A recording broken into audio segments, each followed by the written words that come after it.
Hey there, everybody. It's LordBear90 once again with another jazz review. This time I'm doing a double review of 2007 Deluxe Movie Jazz and 2007 Deluxe Movie Jazz G1 Repaint. Oh yeah, repaint. I was actually wrong in my animated jazz review. I said that the roof was the only part on this guy that was not painted with this red and blue stripe. I was wrong. It actually goes all the way through, front to back, even to that part right there, which Hasbro didn't have to do, but they did anyway. So good job, Hasbro. You actually did something right with this guy. Um, as you can see, well, you can't really tell because my camera's resolution actually makes him look a lot better than he actually is in person. Okay, right there you can tell. See all those scratch marks on the number 4 on the door? On both sides? Imagine that pretty much all up in here. I mean, this guy, I've had both of these guys since I've had this guy since Christmas of 2007. Same with my G1 repaint Voyager Starscream. Because I got them both for Christmas, I do believe, of 2007, maybe 2008. I've had these guys for a while. I know for a fact that I got this guy in 2007. He was actually the second. No, he was the third movie toy I actually picked up as far as the deluxe. He's the third deluxe from the 2007 era that I picked up. My first two being Bone Crusher and Barricade.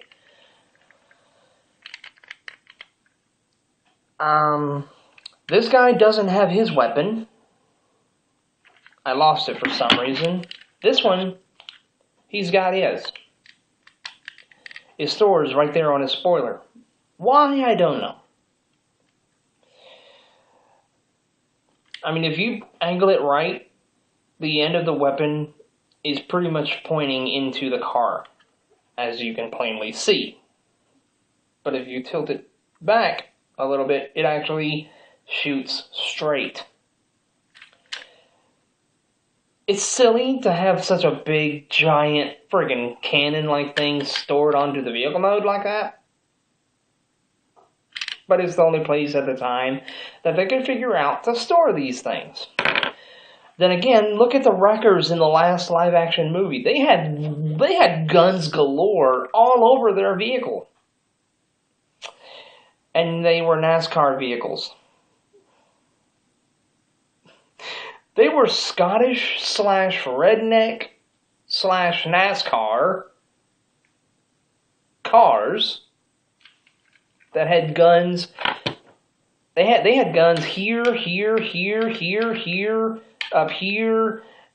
in here, and pretty much all over the place. I mean, they had more guns than frickin' Fort Max did. They had more guns on them than Fortress Maximus, for God's sake. And there was 3 of them. So, I mean, they would go toe-to-toe with Fortress Maximus if he was a Decepticon. They'd get ultimately mutilated, but that's beside the point.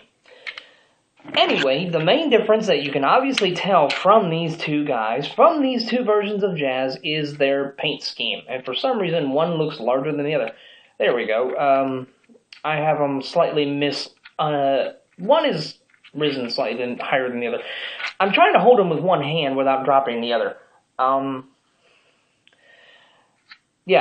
Obviously the paint scheme, very different. Other than that, they're pretty much the same mold.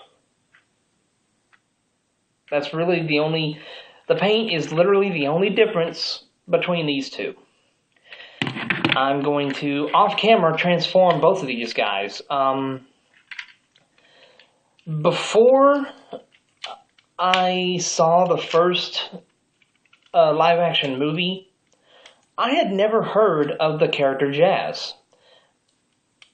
Therefore, I wasn't really a fan of Jazz. I mean, I liked when I saw Jazz for the first time in the live-action movie. I liked him.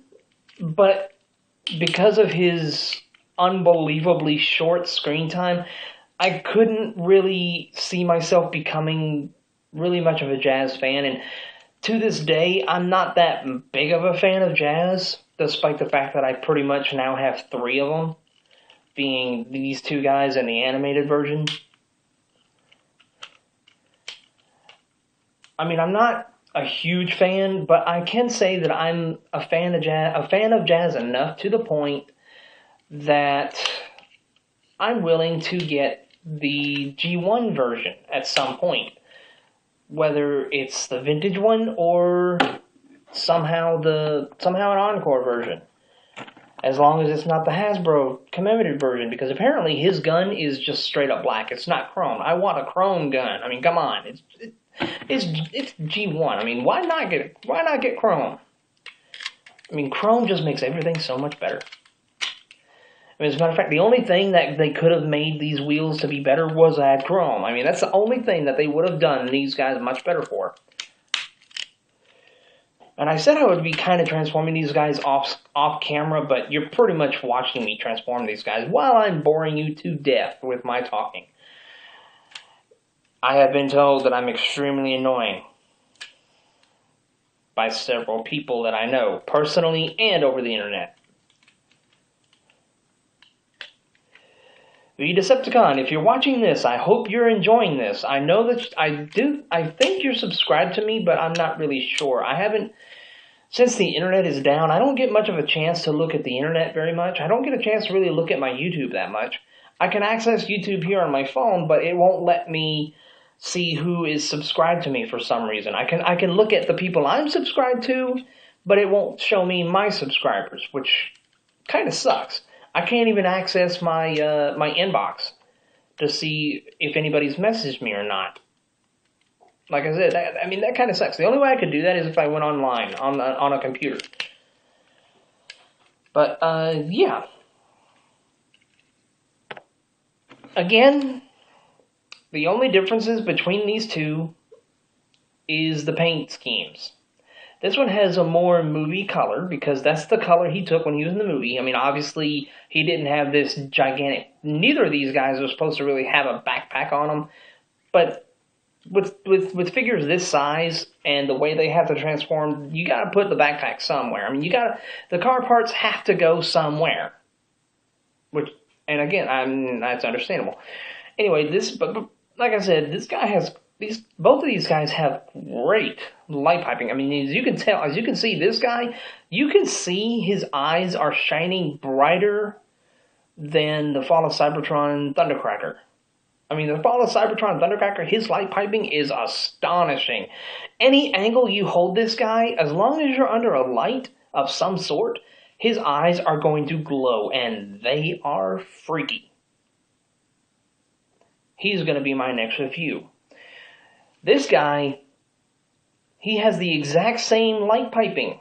And like I said, if you hold him under the lights, if you hold both of these guys under the same light at the same time without my big head getting in the way, you can see both of their eyes glowing brightly.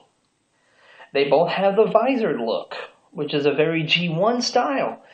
G1, the Generation 1 Jazz, and even the animated Jazz, all Jazzes have the visored look, as far as I know. As far as the G2 Spy Changers Jazz, I don't know if he had a visored look or not. I didn't have the only G2 Spy Changer figure I have is Optimus Prime. Thank you, Night/2020. He's the one who pointed out that is Optimus Prime. But, if you guys don't have either one of these guys would be a great addition to your collection, to anyone who passed on these guys back in 2007 when they first came out.